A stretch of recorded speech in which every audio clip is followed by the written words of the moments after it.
what's going on? So I had this idea for an Octatrack video, but upon doing some research and messing around with it, I ended up just kind of jamming and making some music, and I found this sample that I really want to do something with. I mean, listen to this. This just sounds really great. Oh, let me turn this down. My crazy bass is going. Awesome, right? Without the pedals would be, let me go ahead and delete that.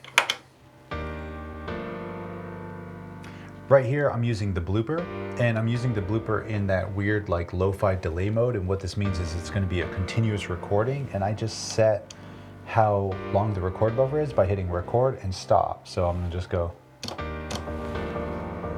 right? I can do this a little faster. I can say,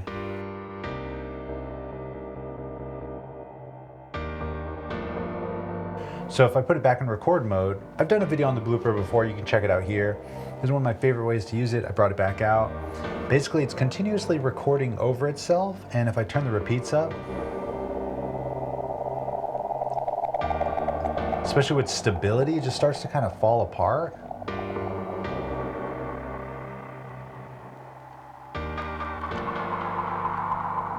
And then there's even a dry kill switch on the back.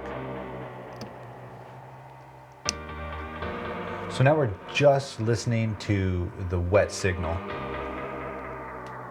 Right, but I personally don't like it like this because then you lose the rhythm. So we'll do this.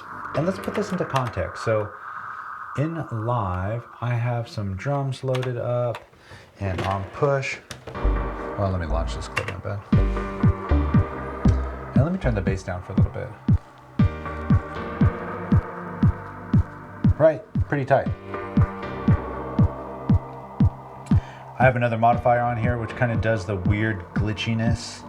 It's so funny because this is kind of like the most, it feels to me like one of the most lo-fi style pedal setups, because after the blooper, I'm going into the Fairfield circuitry shallow water, or the KFM 6399, really rolls off the tongue. And this is really just like, if I turn off the blooper,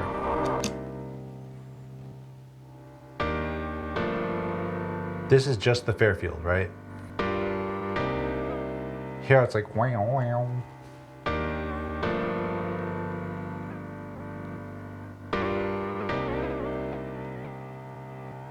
This low pass gate though is one of my favorite things. It's this weird almost envelope follower on a filter. It's the easiest way to think of it. And what an envelope follower does is, as audio comes in, it pushes up or down the value of something. So the audio is almost lifting up the filter, and as the audio fades away, the filter kind of closes, and it gets really dramatic.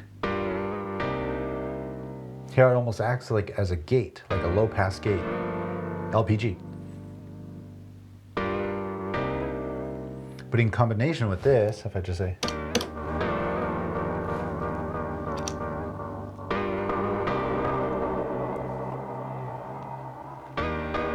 and this is just going way too off the charts. I'm going to turn the damp up and the rate down and the depth down. So the depth is how much pitch modulations.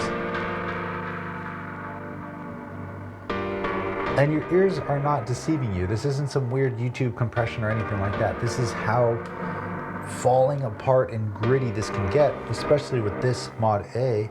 Listen to that, it's just gone. And it gets a little intense, right?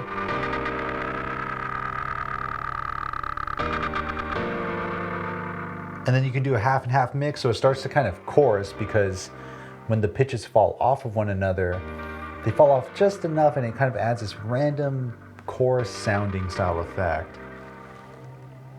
Hear it? Oh man. I'm going to turn off modifier A, which is the really dirty, gritty part, because I just love hearing this echo, or not this echo, this kind of chorus in its fullness. So this sample, I actually got this from Splice. And one thing I love doing is looking for samples in completely different tempo ranges, because you're going to find stuff that maybe some others I like to believe are not looking for. But what this does is a lot of times you end up having to warp things. So I'm at 118.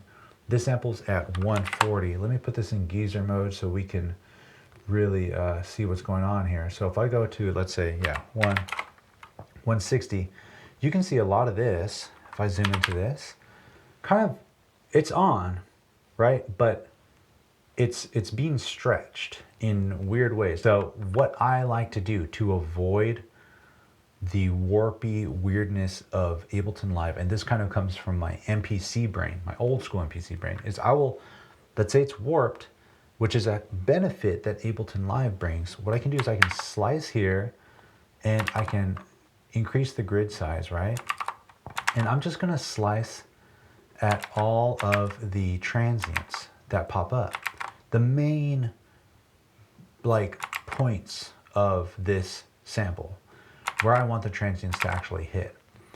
And because it's already warped, they are where they should be musically within the tempo. But now that I have them here, I can select these, I can say select from here to here, and I can turn warp off. But what this will do is it will not change the start point of where that transient or that clip is. Does that make sense? So now it's gonna sound a little funky, right? Because it clips off. Luckily, I have some delays and stuff going on here, so we don't notice it that much. But then what I do from here is I'll just go and say, I'll select this. I'll slide this over with command selected as well, so it doesn't lock to the grid. And I'll just go in here, and now that I got this, I'll zoom into this section, oops, and I'll just kind of blend this in. So I can just say, crossfade this here, and yeah, this is a little boring, and but whatever, you kind of get used to it. So this kind of just helps you weirdly do, this kind of helps you do some weird findangling of the sample to make it fit. And here's the thing, there's probably a million other ways to do this that are way faster. For whatever reason, I just enjoy doing it this way. I've seen people automate everything and not even use delays before. So, do anything as you wish. If it works, it works. If it doesn't, you can go and find an alternative. But if you feel fine the way you're doing things, just keep doing it, bro. You're good. So let's see. All right, so I'm gonna go ahead and fade this one in. And now let's listen to just this first section. I won't bore you with the rest of this.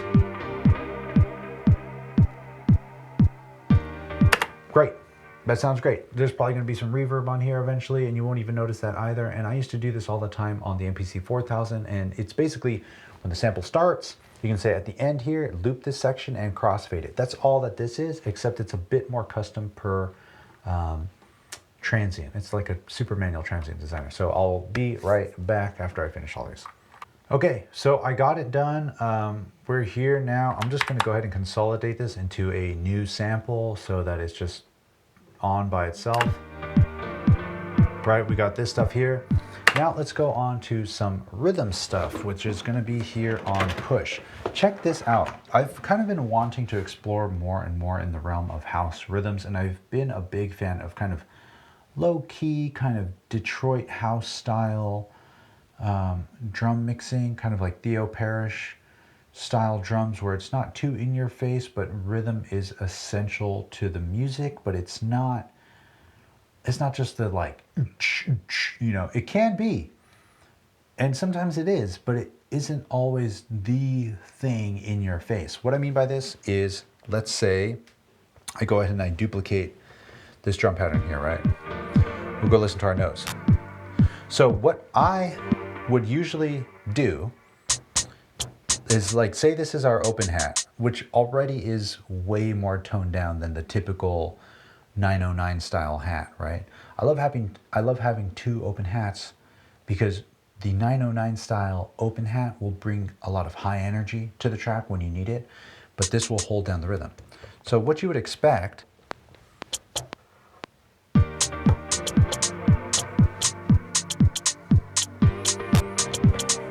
right, whatever, you can go ahead and quantize. This is like it gets the job done, but it's not that exciting to me. So what I like to do instead, let me delete this and I'll start this over. We'll go ahead and select this track here. We have our kick, right? We'll just start it here. I've been thinking, what if I accidentally stumbled across this rhythm? This open hat, instead of putting it here, what if I took them out, replaced that open hat with the closed hat to hold the rhythm? But then this, right, you hear that already, completely different.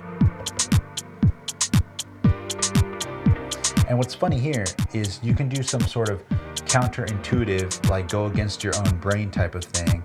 If we were to take the short closed hat, make that a bit more prominent, and then this open hat, bring it way in the back, that changes everything. You hear how much that changes? Or if we do the opposite, we'll turn the volume up of that and lower the volume of the...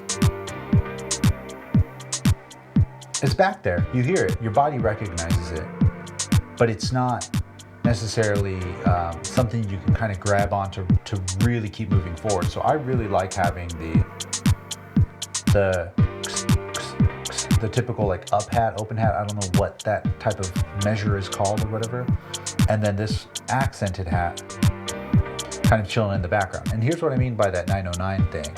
So if we go back to our device and I want to select here and find another open hat sound. Actually, you know what? I know where I got them. Sure, like this hat, right? So say this is one part of the song, and then you go. See, immediately just brings everything up. Turn the bass up. But I don't want this just yet. We're keeping it chill. Easy peasy on the rhythm. Go back to our devices. So now it's kind of just this modular system, and I just talked about this crazy weird setup that I have going on here with this bass line in this video in case you're interested, and it is so much fun. I just kind of like let it run. I'm gonna go ahead and record arm this thing and just see what it ends up doing. Let it do its own thing. It kind of plays itself.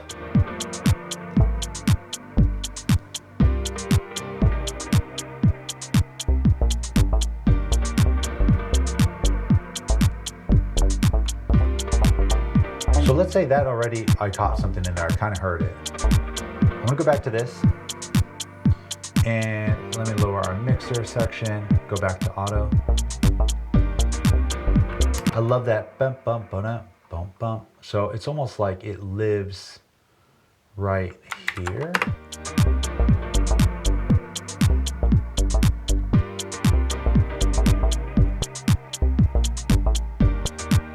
So there's a little bit of pops in here, that's fine.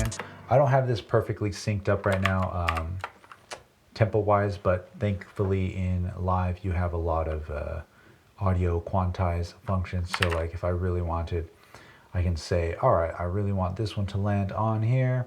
That's cool. I don't want this one to be played. Pull that over. I'm gonna pull this over, but I'm gonna let this one land free. Let's see how this sounds.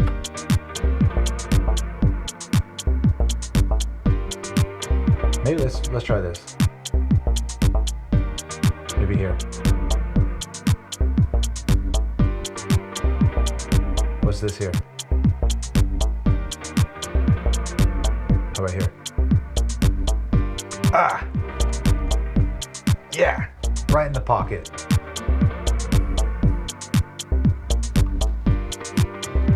Easy. Easy, yo. And then this is called Octatrack. It's totally not an Octatrack. See, I told you I was doing an Octatrack video and this ended up happening here. I'm gonna open up the SP950. I've used this sample a couple times. This is my wave tracing. Shout out John Tejada for putting me onto this.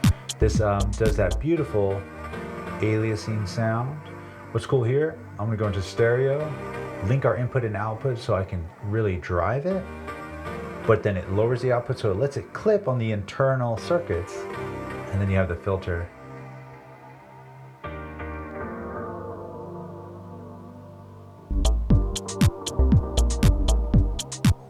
Woo. And then I had this idea I wanted to do the, oh my God, I can't remember the name of the song. Oh man, it's been sampled a billion times. You're gonna know exactly what I'm talking about as soon as I play it on peak.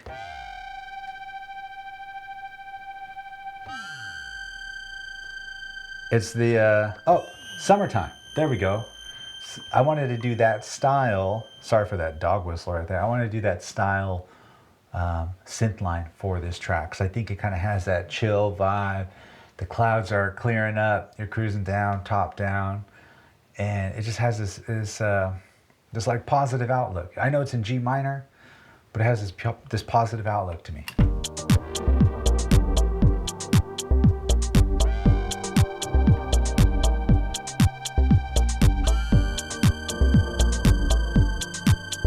Higher. Forgive the dog whistle. I'm sorry. Here. I know. That's really loud. Let me put an EQ8 on there. And we'll just go past 10,000. Back to our notes. And I did some weird modulation on here. To be completely honest, I'm not exactly sure what I did. I know that LFO2 plays a hard role in this, as well as the ring 1 and 2, because if we play this, right, if I turn up oscillator 2, there's a little bit of mod as well as LFO2 changing oscillator 2's pitch, but then ring 1 and 2, if I turn oscillator 1 and down, oscillator 1 and 2 down, and oscillator 3 has nothing to do in this patch, we can listen to the ring modulation between oscillators 1 and 2, which is more of a complex wave shape. And you can hear that they kind of fight at the beginning, and then they kind of line up, and it adds a little bit of dissonance, but in conjunction with everything else. Oscillator 2 not all the way up. I think it sounds pretty cool. Then there's some chorus and reverb on here. Even if you were to just leave it at that.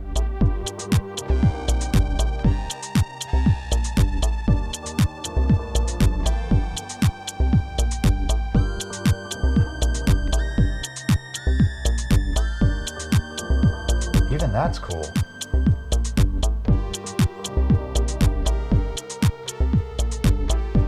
I need to fix the velocity on one of those. That's okay.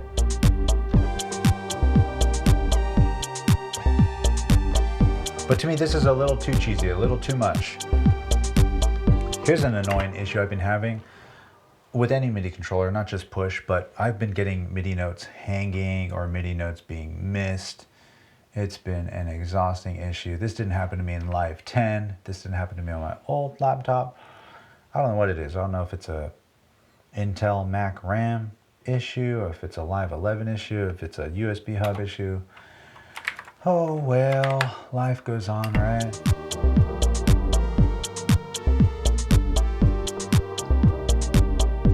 Not bad. Let's go full Will Smith on this one.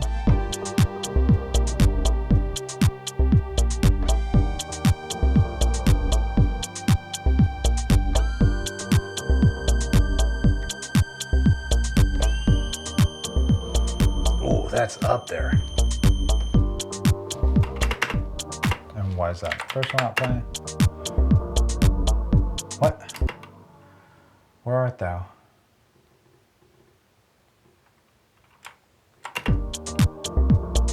Bloodline. What's going on? Am I tripping? It's here. Oh. Oh, there's some automation that probably got recorded in here. 29 unidentified, but I am pretty sure that is filter cutoff because I know my peak. So I'm going to delete that.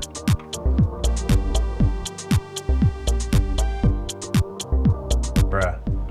All right, no clue what happened. It was sending out some weird hidden MIDI CC closing the filter every time the note started, even though I cleared out the MIDI CC information. So what I ended up having to do was go to 29, which I know is the filter cutoff, and just set it to max here.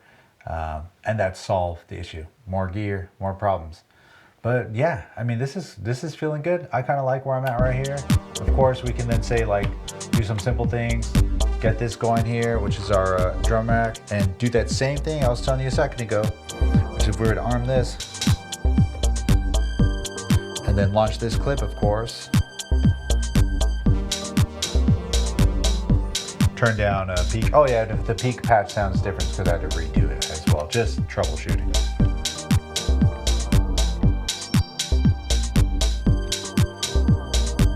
Let's do a little bit of this. So now I'm going to start bringing the filter down on the modular system. Actually, you know what? Let's let the modular run, see what it's doing.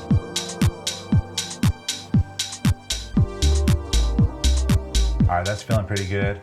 Sample, I'm gonna go ahead and do a side chain as you would expect. We're gonna take for our drum rack, we're gonna take that from the kick, ratio 10. And I'm gonna throw this on everything. We're gonna go on to the modular, and then especially on the peak. Now I'm gonna turn the release up a little on this. Just let it kind of ride out in the background. And here we can also just say reverb, really wash it out after the side chain. Back into here, turn the filter up.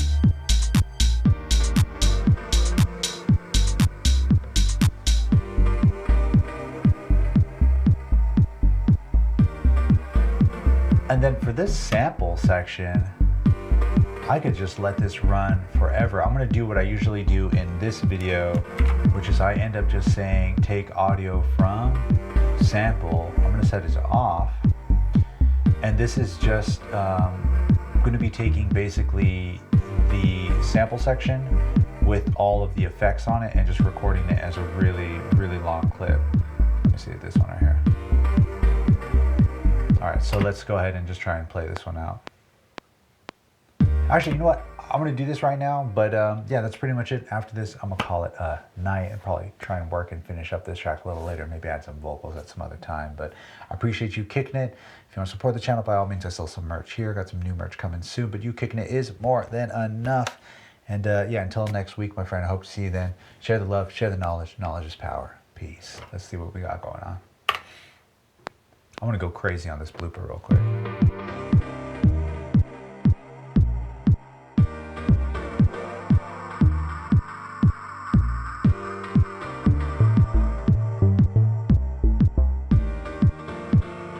Let's get a little more energy in here.